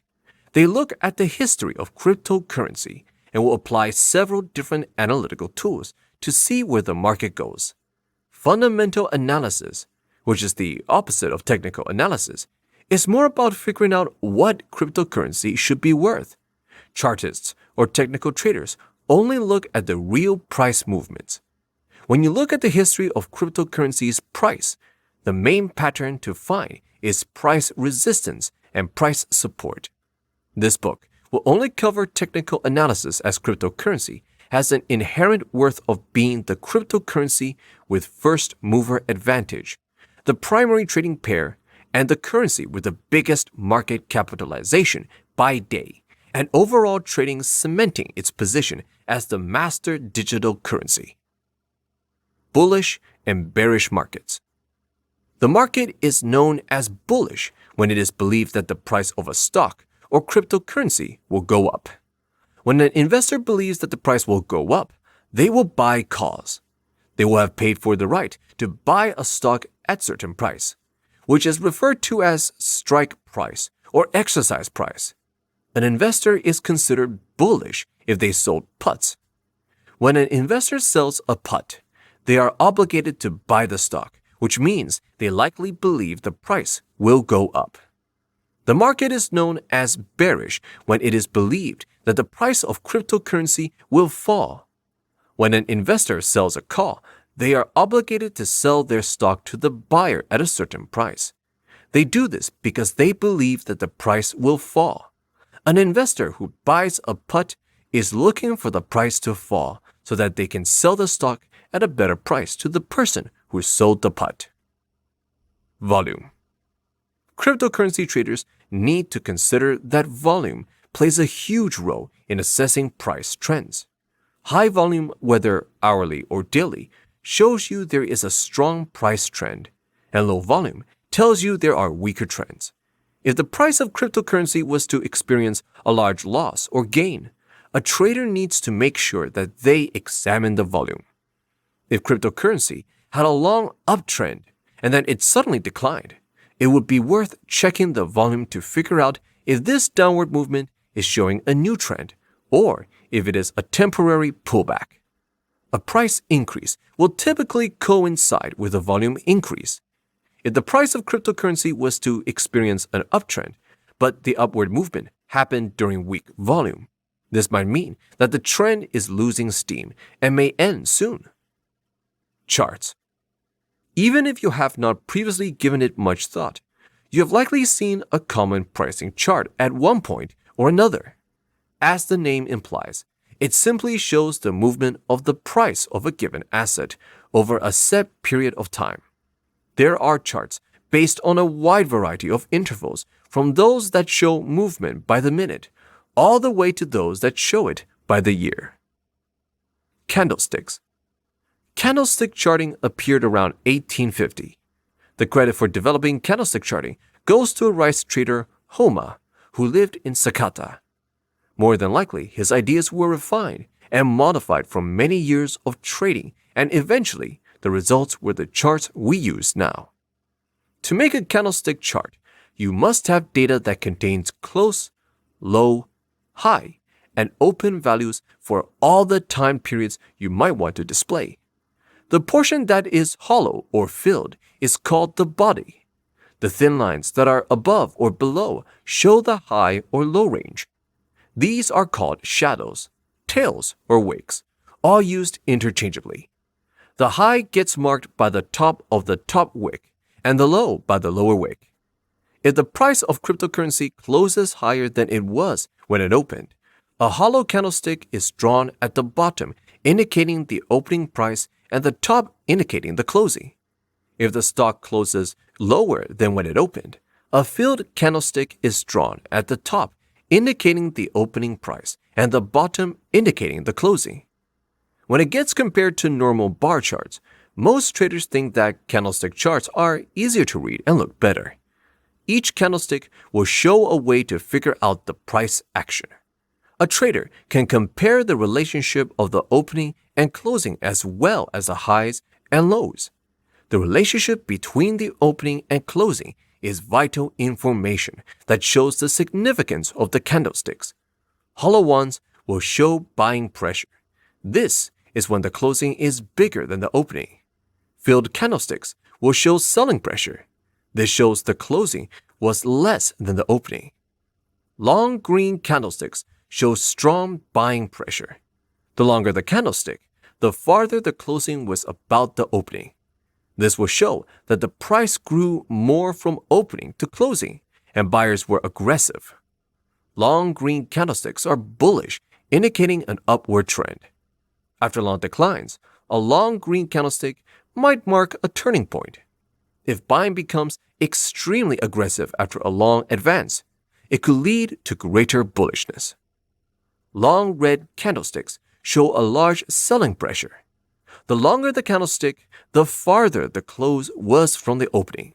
This will show that prices went down from the opening and sellers were aggressive in selling. After a long advance, this candlestick could indicate a turning point or mark where a resistance level might be in the future. After a decline, a red candlestick shows capitulation or panic. Wicks on candlesticks provide significant information about the session. Upper wicks indicate the highs and the lower wicks indicate the lows of that session. Candlesticks that have short wicks indicate that most of the actions were close to the opening and closing prices. Candlesticks with long wicks indicate prices went far past the opening and closing of that session, whether it be an hour or day. Candlesticks that have long upper hand shadows and short lower shadows indicate that buyers had control of the session and bid high. Sellers forced the prices down later from the high, and the close being weak made long upper shadows. This can indicate strong short trading activity. Candlesticks with long lower shadows and short upper shadows indicate sellers were in control of the session and caused the prices to go lower. Buyers came back later to cause the prices to go high near the end of the session. The strong close created a long lower shadow. This usually indicates FOMO, fear of missing out, activity. Candlesticks that have long upper shadow, a long lower shadow, and a small body are called spinning tops. A long shadow indicates a reversal. Spinning tops indicate indecision. A small body that is either filled or hollow indicates insignificant movement from opening to closing. The shadows indicate that both bears and bulls were active. The session could have opened and closed with little change, or prices might have moved higher or lower during the session. If sellers or buyers do not have the upper hand, the result is a standoff. After a long advance, a spinning top indicates weakness with bulls and an interruption of the trend. Once a decline is over, a spinning top shows weakness with bears and an interruption of the trend. This indicated where price activity is flat, and it's quite boring and unprofitable for traders. Candlesticks give valuable information on the positions of the opening, highs, lows, and closings. This activity makes all candlesticks differ. Bullish reversals need preceding downtrends, while bearish reversals need prior uptrends. The direction is figured by using trend lines, moving averages, Pete through analysis, and other technical analysis tools. A downtrend might come about if the cryptocurrency is trading below the downtrend line, below the previous high, or below a moving average. Since candlesticks relate to a certain period of time selected by the user, it is best to consider price action by analyzing the historical candlesticks to determine future price movement. A candlestick that is away from the previous candlestick is in the star position. The first will have a large body. The second will have a small body. It will depend on the previous candlestick. The star position could gap up or down, and it looks to be isolated from the former price action. The candlestick could be any combination of red or green. Spinning tops, shooting stars, hammers, and dojis have small bodies that could show up in the star position. Moving averages. A great technique for cryptocurrency traders to use to find trends is moving averages. This technique helps smooth out the currency's fluctuations so that the participants can better understand where the price is going. The basic type of moving average is simple moving average. This is figured out by calculating the security's average price over a certain period of time. A trader could choose to look at what cryptocurrency has done over a 50, 100, or 200 day to hourly period. Cryptocurrency, being such a strong cryptocurrency, usually finds resistance on the 50-day and hour moving average on a daily basis, but can drop to the 100-day per hour average. If the price of cryptocurrency falls below that, it could signify a temporary bearish trend. Another tool that these traders could use is exponential moving average. This provides more of an emphasis on the recent price values when looking at the average.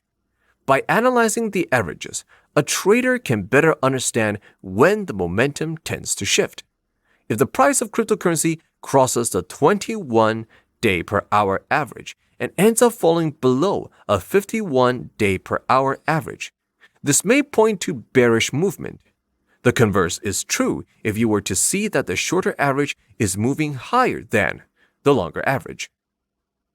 RSI, the Relative Strength Index, is typically used to calculate results in increments of 3 days and measures the total sum of positive days and negative days before calculating a value with a range between 0 and 100.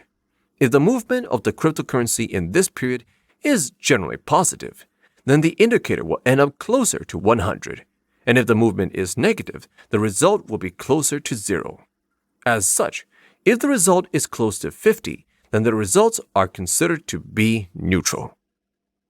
MACD, Moving Average Convergence Divergence, is a type of trend following momentum indicator that expounds upon the relationship between two different averages and prices.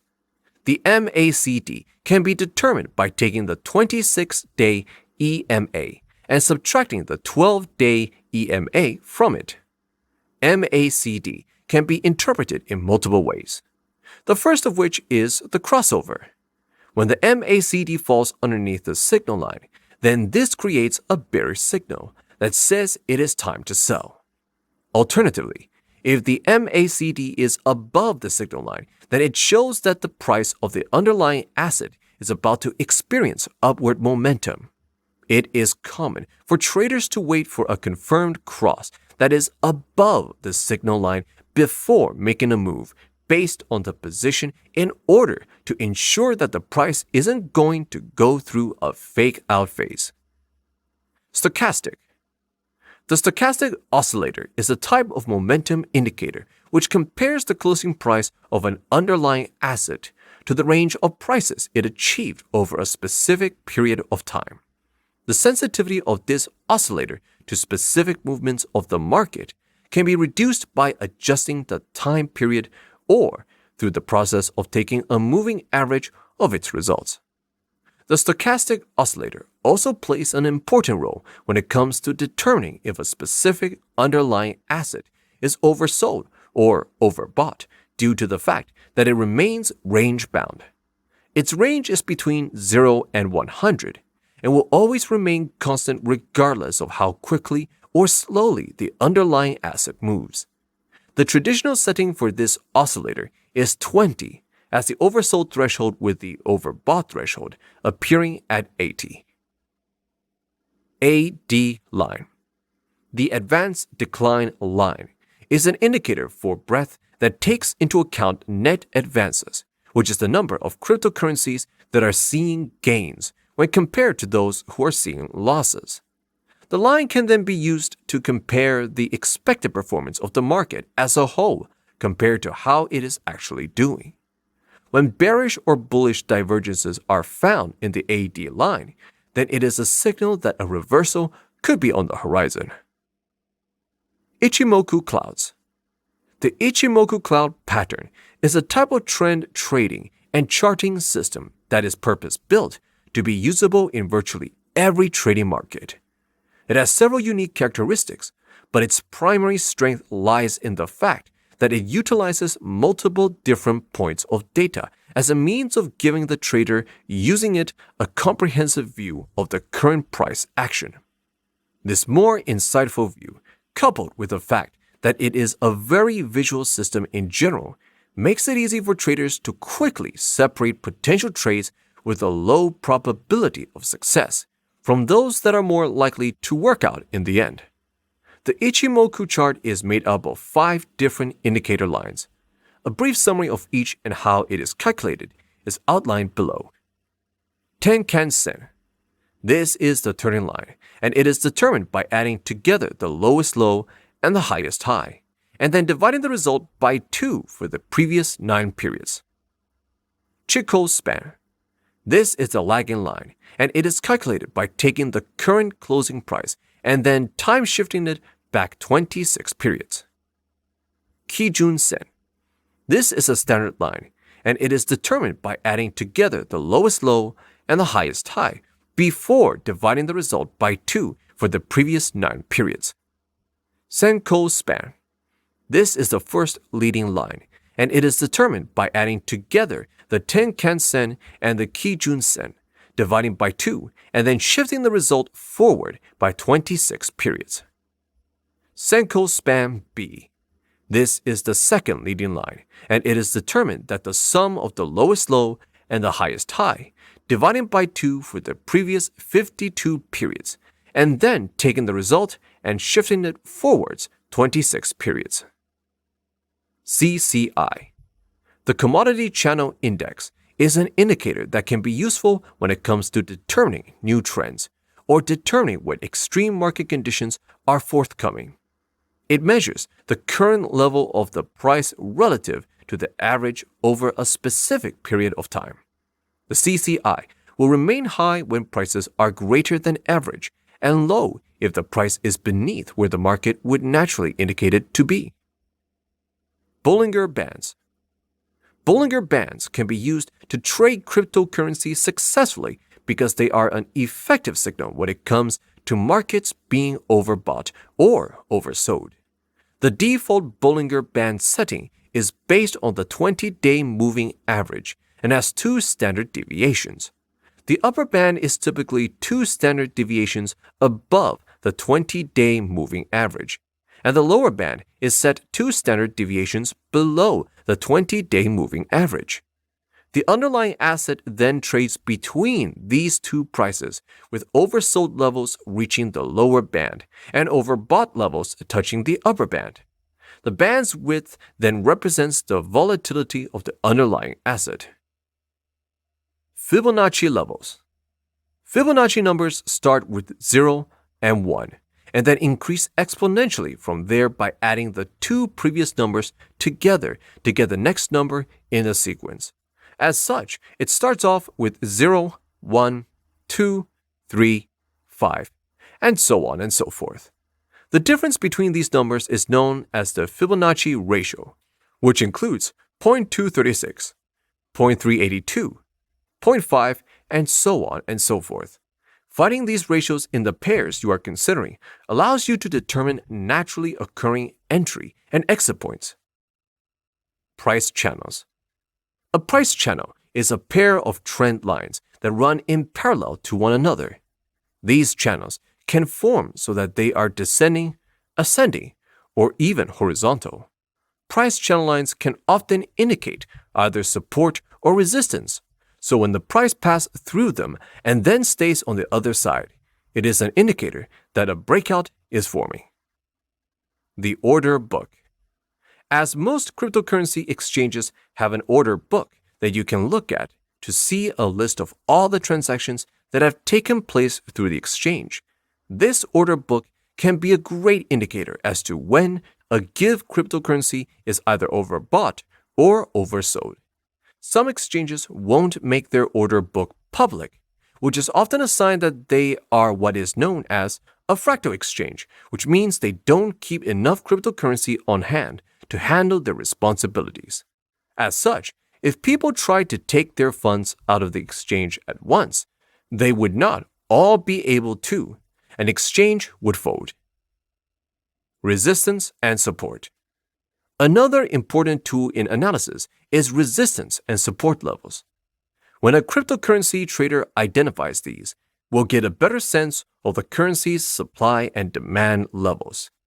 A support level is a price where a large number of traders want to buy cryptocurrency.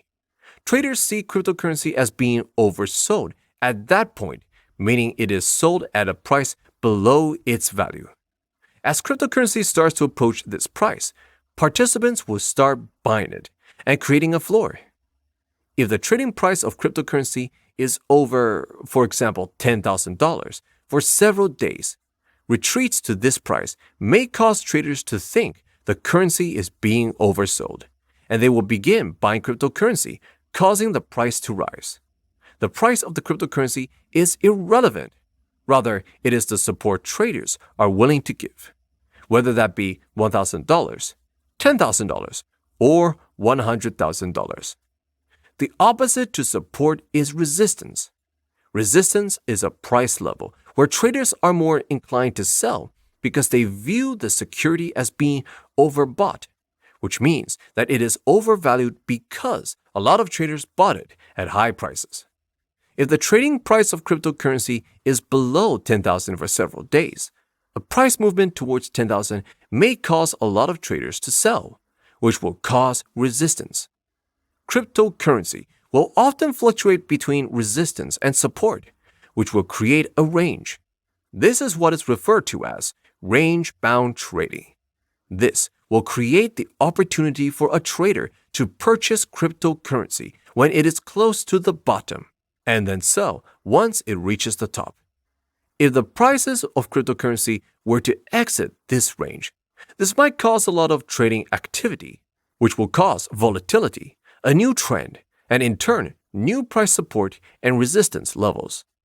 If the price for cryptocurrency were to break a level that once was the resistance, this price will end up becoming the new support level. The opposite could happen as well. If the currency's price were to fall below its support levels, this level will then become the new resistance. Considerations. A cryptocurrency trader can better gauge the market sentiment when they properly leverage technical analysis. They do need to keep a few important variables in mind. Technical analysis is one of the best approaches since it looks at the volume and price. Also, as cryptocurrency and blockchain is currently considered a technical niche, it strongly appeals to the tech-savvy trader's mind. Risk management. The next thing you need to look at when you start trading cryptocurrencies is a risk management strategy. No trader is perfect, so there will be a time when a trade becomes a loss. Make sure you have a great risk management system will give you the ability to lose a trade without causing problems or hurting your account. Think about it like this. A trader can have a 50% win rate and make a profit if the expected profit is at least 2 times as much as a loss. Another trader may have a 75% win rate with a loss that is typically 4 times as much as what they profit. Here is a formula for the 2 traders making 10 trades. Trader 1. $200 average loss, $400 average gain, loss rate of 50%, win rate of 50%. Bracket $400 times 0.5 end bracket times 10 minus bracket $200 times 0.5 close bracket times 10 equals $1,000 profit. Trader 2. $600 average loss, $150 average gain, loss rate of 25%, win rate of 75%. Bracket $150 times 0.75 close bracket times 10 minus open bracket $600 times 0.25 close bracket times 10 equals negative $375 loss. Trader 2 might have a better win rate, but they do not make a profit because they did not have a decent risk management strategy. Minimizing how much you lose is just as important make more winnings through your traders. It is sometimes even easier to limit your losses than it is to increase a win. Risk and reward. The best traders will know all of the possible risks and the possible rewards of a trade before they buy in. The goal of trading is to make sure you have a greater reward than a risk. This means the trade has a positive risk to reward ratio. This ratio tells you the amount of money you will risk as compared to the amount of money you believe you will make. An example is if you believe a trade will give you $500 profit or a possible $100 loss. This ratio is 5-to-1, making it a favorable trade. On the opposite side of the spectrum, if you risk $100 but the win is $100, then it is a ratio of 1-to-1, making it unfavorable. Calculate your risk to reward ratio every week to ensure you remain profitable. If you see your risk ratio outweigh your reward, then you must analyze your trading strategy and implement a new trading plan. Skilling out into parabolic moves. Skilling out means that you will only sell a part of your position, typically a quarter or half of the position. Once you have made a little profit, you can ride the trend and sell into each candlestick, known as selling into parabolic moves. This way, a trader can lock in a decent profit as well as the chances of hitting a home run. This will also get rid of some pressure and stress because you know no matter what happens next, you have already made some profit. Size positions appropriately. The appropriateness of position sizes varies depending on the trader, but a common mistake is having a position that is too large or too small. A large position size will cause you a lot of stress. That is because there is a lot of money on the line and you could end up making a bad decision, such as removing yourself too early and not honoring your stops. Always use the 2 rules stated above of entering small first and increasing your position when your trade has been validated. Chapter 7. The Future of Cryptocurrencies. Capital Markets. Interest in blockchain technology has already been expanding for several years in this sector of the market, with interest in the field doubling yearly for the past 3 years.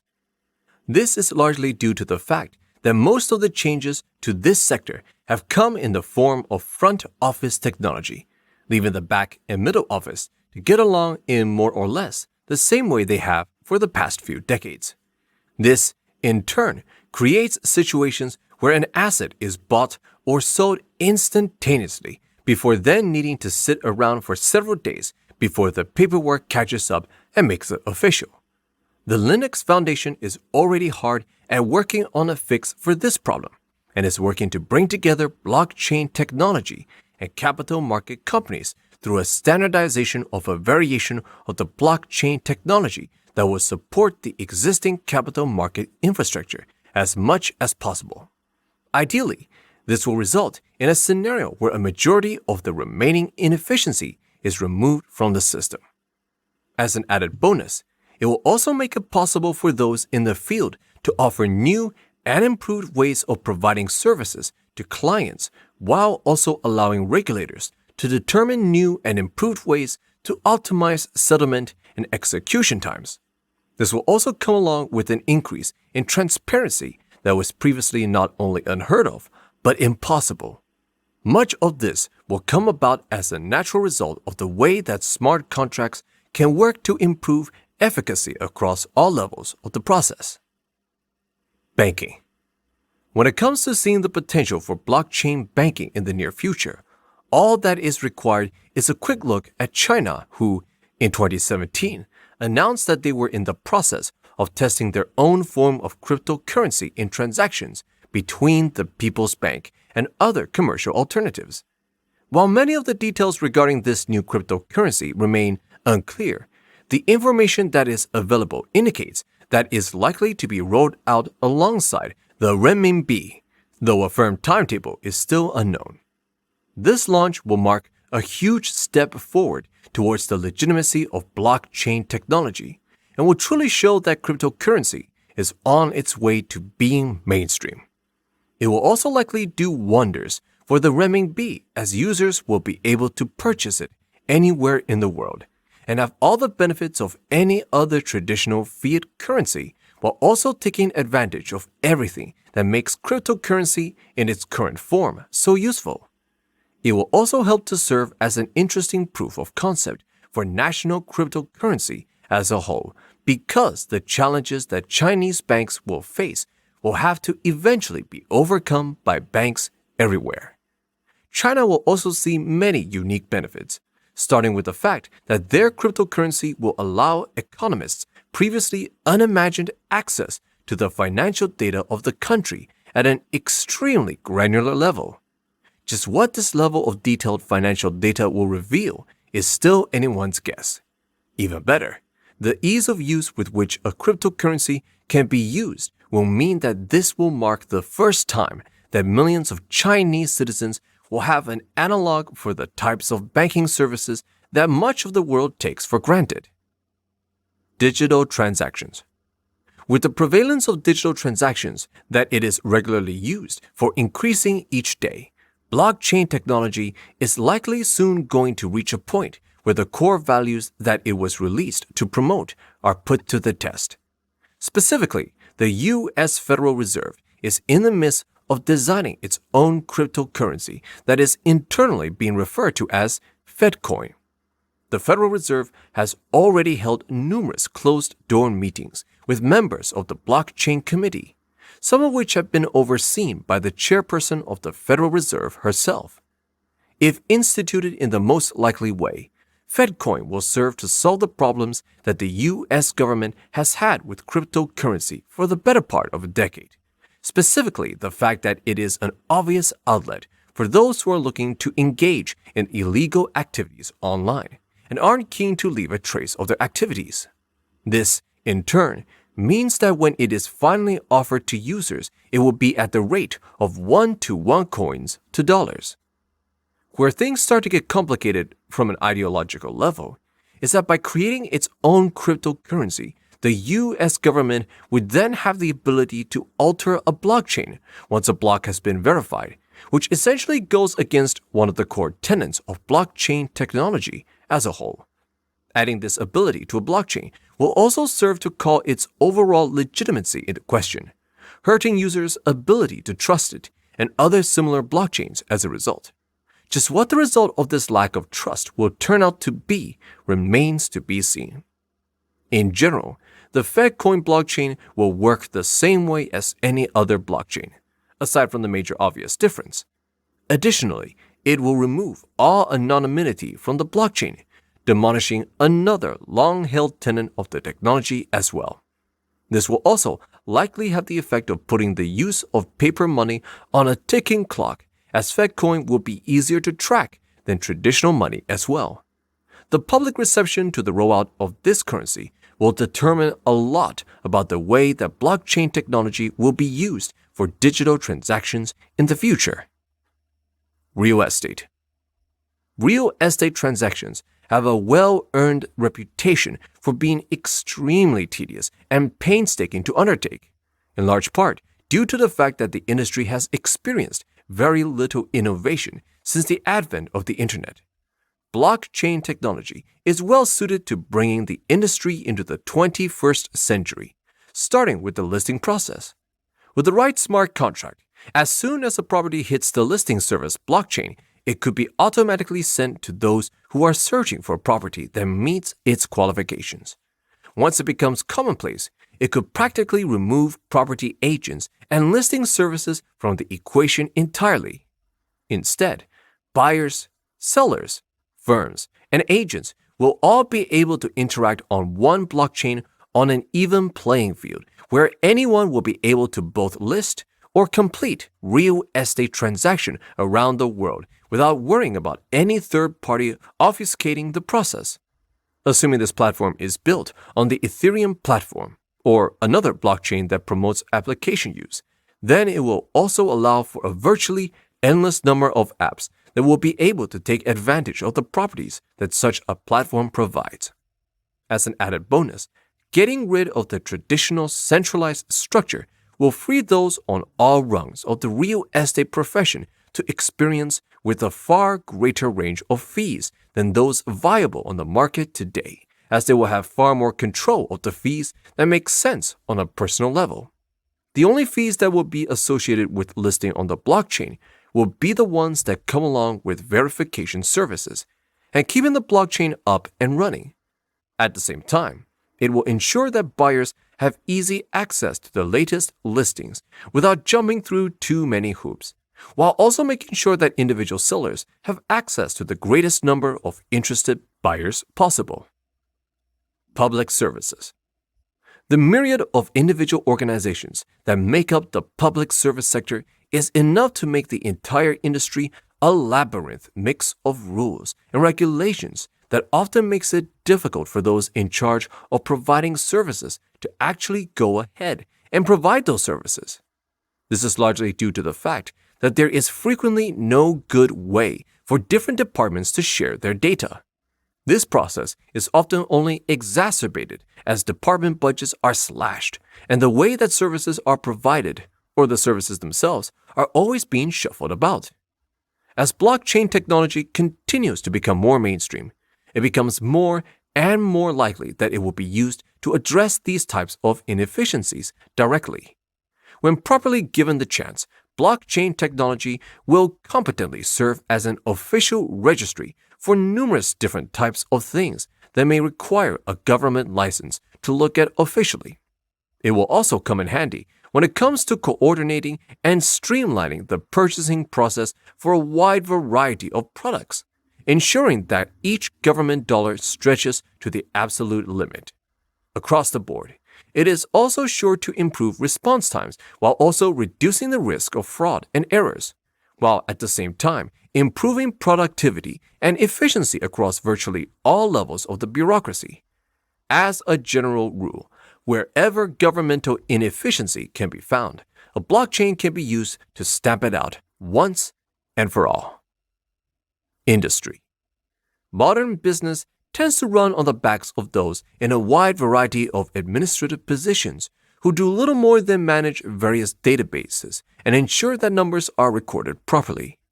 Auditing firms, auditors, solicitors, supervisory boards. Indeed, most of the financial sector exists based on the need for third-party verification for some type of transaction or another. As such, the biggest disruption that it will cause in this instance is the removal of a need for most of these services completely.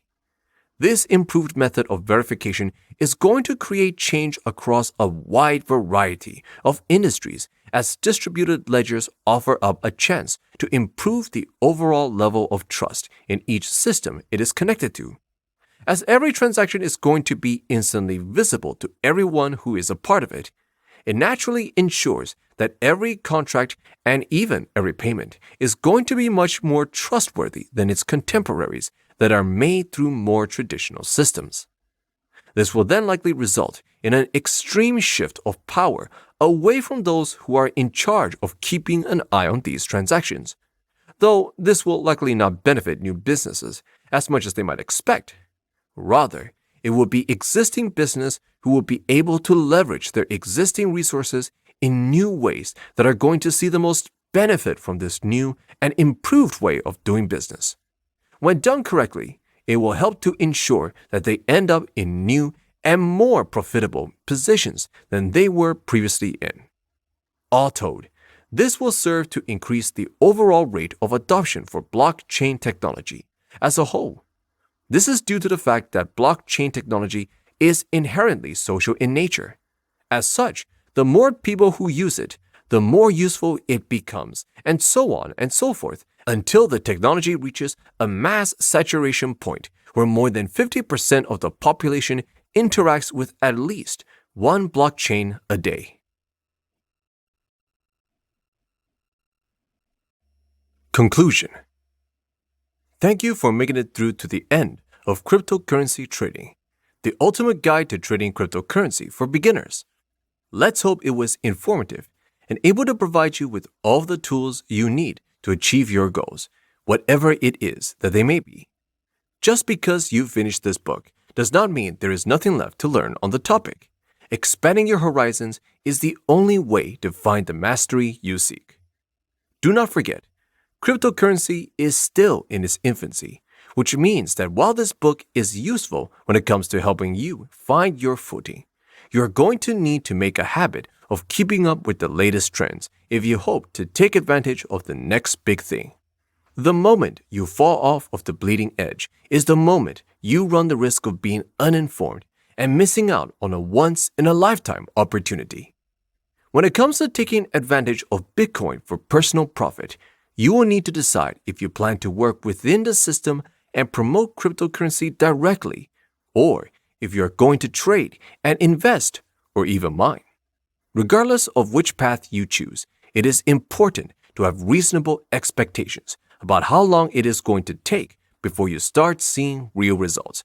Do not forget, the mass saturation point for cryptocurrency is still an estimated 5 years away, which means any plans you make should be focused on the long term for the best results. Making a play in the Bitcoin market is a marathon, not a sprint. Slow and steady wins the race.